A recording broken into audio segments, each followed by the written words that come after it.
Greetings again, brethren, and I want to greet you as well who tune in to us from time to time on YouTube.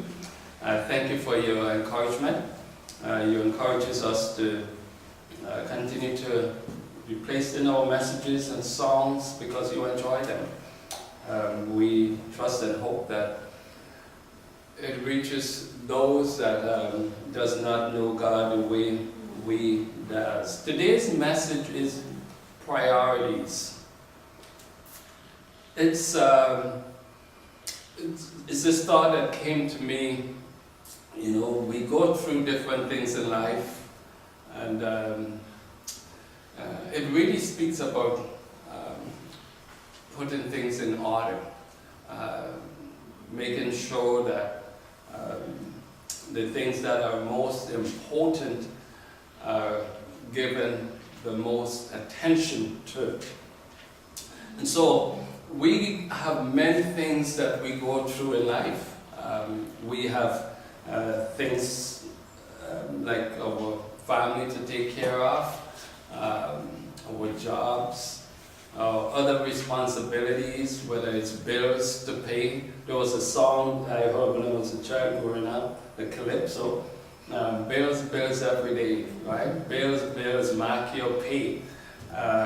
So these are things that we must take care of.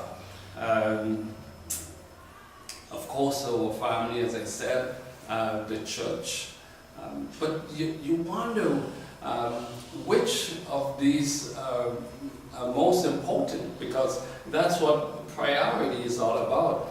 You line up the things that are most important to you in your life, and you take care of those.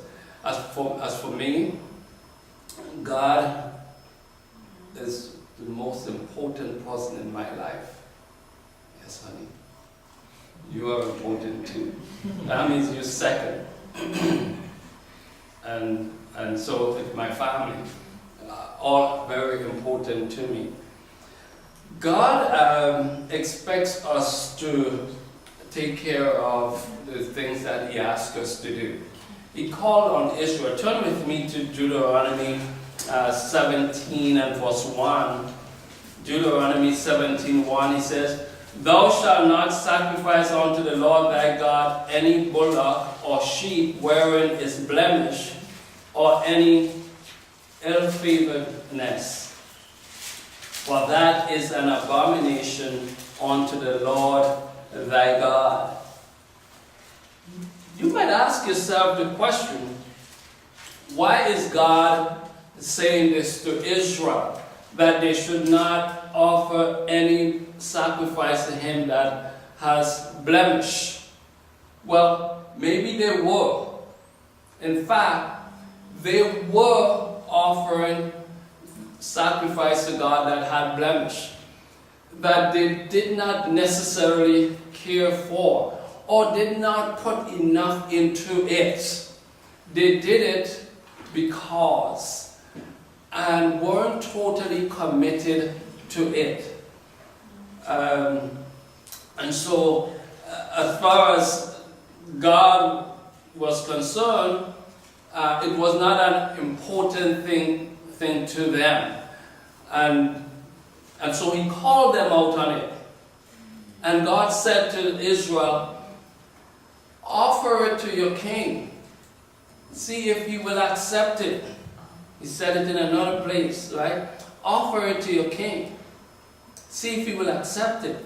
So God admonished Israel through Moses to offer certain sacrifices for sin, sacrifice for the Passover, and there was specific direction to the children of Israel as to the kind of animals they must lift up before the Lord. But Israel went ahead, and they really did not think that this was of any importance. They didn't think it mattered. As far as they were concerned, probably, well, it comes from the heart. So Who cares if it's lame? Who cares if it was bitten by a dog or another animal? God said, do not offer it. The same is said for us today. We gotta really think sometimes, right? Is God really pleased with our sacrifice? We know what sacrifices are, right? And is He really pleased with the way we present ourselves to Him? And then step back and say, well, it does not matter. This is what God called Israel for. We are not offering blood sacrifice, but we offer and sacrifice things that mean something to us. It's not a habit, you know. If it's something you just do, then it is of no importance. But when it becomes a sacrifice, then it really makes the difference. And so whether it's an offering, tithes, these are things that God asked us to do. We should do it. We should not do it unwillingly. We should not do it grudgingly. We should not do it wondering what will happen to it. We give it to the Lord. If the Lord say, don't give blemish sacrifice, then He is saying, don't hold back. In the same manner, He's saying, don't hold back, right? Give what God asked us to give. I want to speak a little bit on Solomon. God saw something in this young man. He said to him in a dream, in a vision, God said to him, ask me what I shall give thee. And then we find this in 2 Chronicles chapter 1. 2 Chronicles, let's go there. 2 Chronicles chapter 1. The Lord said to him, ask me what I shall give thee. Well, Solomon said to God in verse 10, give me now wisdom and knowledge that I may go out and come in before this people. For who can judge this thy people that is so great? God said to Solomon in verse 11, and God said to Solomon, because this was in thine heart. Notice what he's saying here. We're speaking of priority, right? Because this was in thine heart, and thou hast not asked riches, wealth, or honor, nor the life of thine enemies, neither yet has asked long life, but has asked wisdom and knowledge for thyself, that thou mayest judge my people, over whom I have made thee king. Wisdom and knowledge is granted unto thee. And then God went on to say, and I will give thee riches and wealth and honor, such as none of the kings have had that have been before thee, neither shall there any after thee have thee like. See, when we speak of priority, Solomon had this in his heart. He made it a priority in his life to pray to God that God would give him wisdom and knowledge to guide his people, so he can answer to every situation that comes before him. Answer with wisdom and knowledge. He prioritized that in his life. And so he made it a priority, and God answered to it. And God said, you did not just say this because I asked you. This is something that is in thine heart. And so that's one of the things that God sees, the heart. So Solomon could have asked for other things for the life of his enemy, but no. And God is saying, this is what you ask, for wisdom and knowledge to lead my people. That God was so impressed by that this young man is going to make that a priority in his life. That God said, I have given it unto you. I grant your request unto you, but I will give you even more. It is possible. It is possible to look at a person's life and see what his or her priorities are. How, you may ask? By the things they or we treasure. They reveal our real priority. It really does. You can tell by the way we react to certain things. The things that comes first in our lives.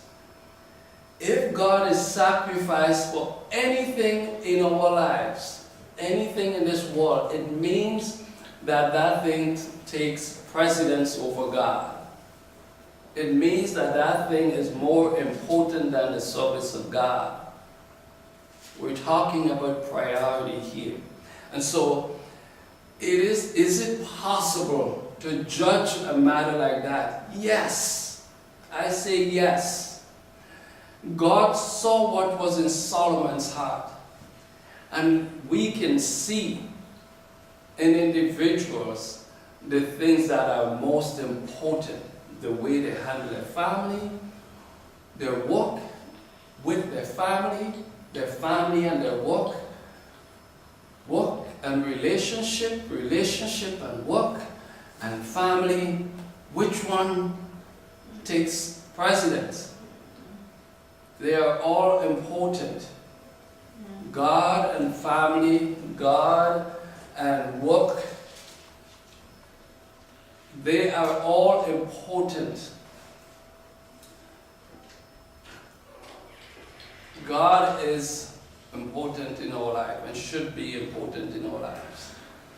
I trust and I believe that if I ask the question, if God is first in your life, I believe that everyone in this room will say yes. I believe that. But I can look 5 months from now and say, you know, this person said God was first. But I don't see it. I can't see it. There is that distraction. I can't see it. Maybe I am missing something. And I'm sure you might ask the same thing of me. If you see something, right? He's asking for this. Is he expressing the same? Right? Turn with me to Haggai. Haggai, that's just before Zechariah. Just before Zechariah, before Zephaniah, you get Haggai. Or is that right? Yeah, just before Zechariah is Haggai. 1, verse 9. He said, you look for much, and lo, it came to little. And when you brought it home, I did blow upon it. Why? Said the Lord of hosts, because of mine house that is waste. And you run every man unto his own house. Right? I asked the question, what is at the top of your priority list? Is it Jesus? What is at the top of your priority list? Jesus one time said to this young man, when he asked about eternal life, Jesus said, Go sell all that you have and feed the poor. Well, he walked away very sad because Jesus told him other things before, like keep the commandments, right? And he said, then I'm good. Am I still lacking something? You know, Jesus must have looked at him a certain way and he said, what lack I yet? And then Jesus said, go sell all that you have and give to the poor. We know how he reacted. So the question is, what is at the top of your priority list? Are you willing to give up for the church? Are you willing to give up for salvation? The church, I say the church because it matters. Because Jesus built his church. And he needs young men and women to carry it forward.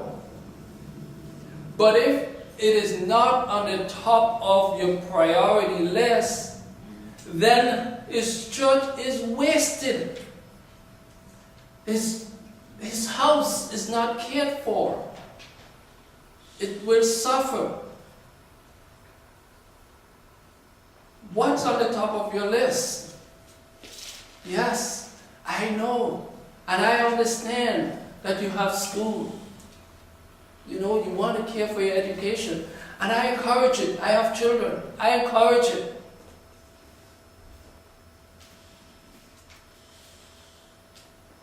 These we must do, but not leave the others undone. We must take care of certain things in this life. But the business of the church should not be left undone. We need to take care of it. And so, when we stand before the congregation of God's people, we must remember how powerful words are. And the words of God are very powerful. And when we rehearse them, it means a lot, but we add, we emphasize on the things that we read.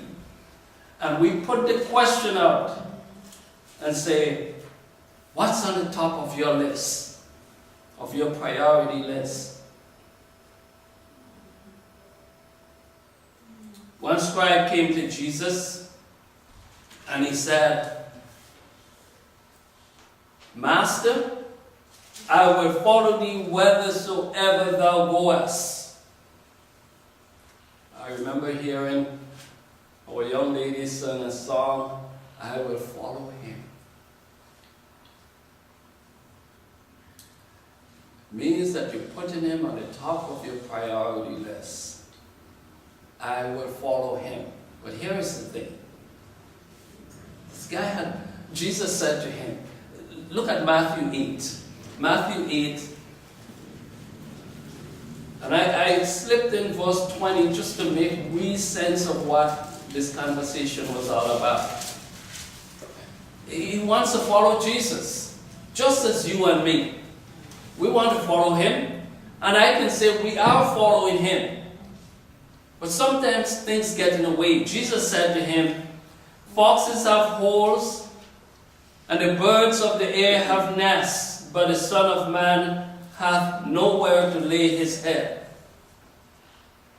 Jesus is saying, listen, if you want to follow me, this is what you're following.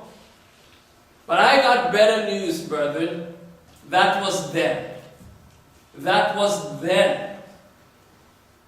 Now Jesus is saying to us, I got a kingdom for you.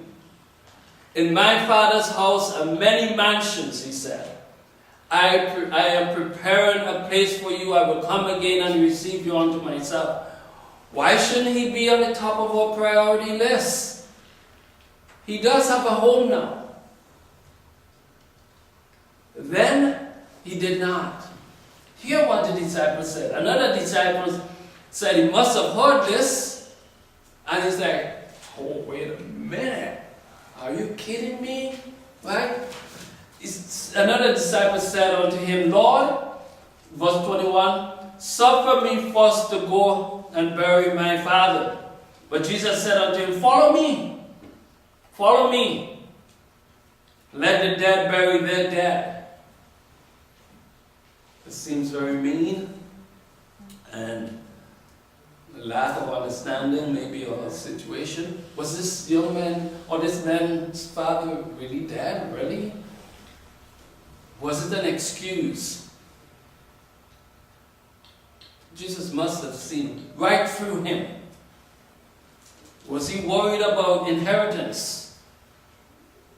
Is his father old and is dying? You want to be there so he can say, well, I was here with you. Hearing what Jesus said, I got no place. If you're going to follow me, this is what you're following. The foxes have hole, the birds have nests. Me, the Son of Man, the Son of God, I got nowhere to lay my head. I don't even know where I'm sleeping tonight. And this man probably, I can't do that. Let me go do this first. It still happens today. So many of you hear the gospel, and you know that it is true what we present. We, by the word of God, say to many of you that are searching for the Jesus that you believe in, that he is not a Trinity. He is the Son of God. By his own testimony, and by the testimony from the voice in heaven, this is my Son in whom I am well pleased. We preach that. You see it. You accept it. But it's not on the top of your priority list to make that change. And even when you come, you still feel as though you're lacking something. Put Jesus first. Titus 1:16.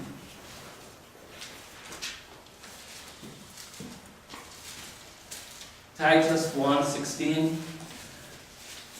They profess that they know God, but in works they deny him, being abominable and disobedient, and unto every good work reprobate. Now remember the first verse that we read in Deuteronomy, where God is saying, Moses is saying to the children of Israel, that generation that was going to enter the promised land, that they should not offer anything with blemish to God. These are the children of Israel who knew God, but their heart was not right with God.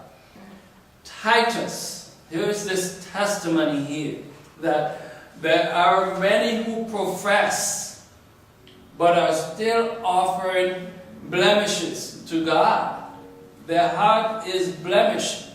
This is what the verse is saying. They profess, but they're not doing the things that God wants them to do. Just as Israel weren't doing the things God wanted them to do. They knew what they had to do, but they choose to do it their way. And say in their hearts, once my heart is right, people say it today. I hear it all the time. It is the heart, right? But it does matter sometimes, because the heart does reflect certain things about individuals. I speak very deeply, and one of these days I will speak more deeply on certain things. But here is what we read here. They profess to know God, but in works they deny him. Isn't that incredible? So, just imagine Israel offering blemishes, things of blemish, and God rely, or God asks us to give of our monetary things, and it is still blemished. Why?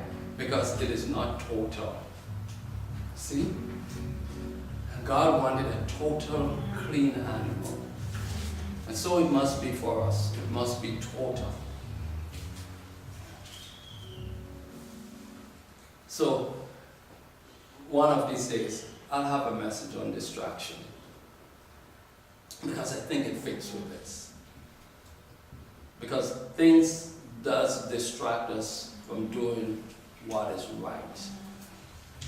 In Revelation 3:16.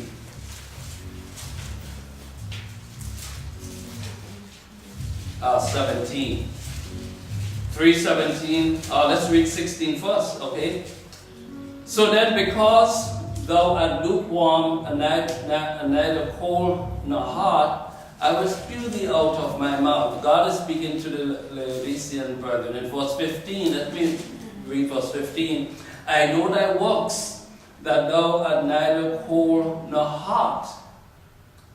I will thou were cold or hot. God does not want us to degrade the middle, this gray part or on the fence. You're either with him or you're not with him. You either obey him or you disobey. God knows those that obey and disobey him. Here's the other verse, 17. Because thou say, I am rich and increase with goods, and have need of nothing, and knowest not that thou art wretched and miserable and poor and blind and naked.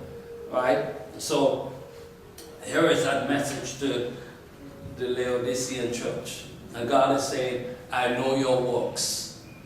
And I take that back to the very first verse I read to you again, Deuteronomy 1:17. That says, 17 verse 1. That says, when God said, Moses said to the children of Israel, they should not offer any blemish animals unto God. God knew their works. God saw. God knew that their heart was not right. And God is saying to the church in this age, I know your works. He's saying that to us, Yes, it was to that church, Asia Minor, of course. But it speaks to us and our dispensation. I know your work. Too often, you hear the saying, I hear the saying from a lot of people, too often we play church, right? And so the Lord is saying, I know your work.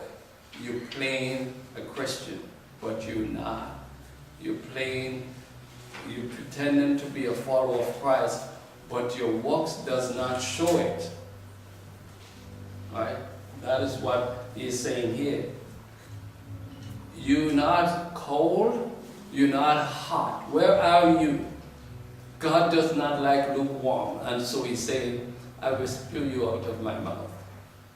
Things that distracts creates lukewarmness.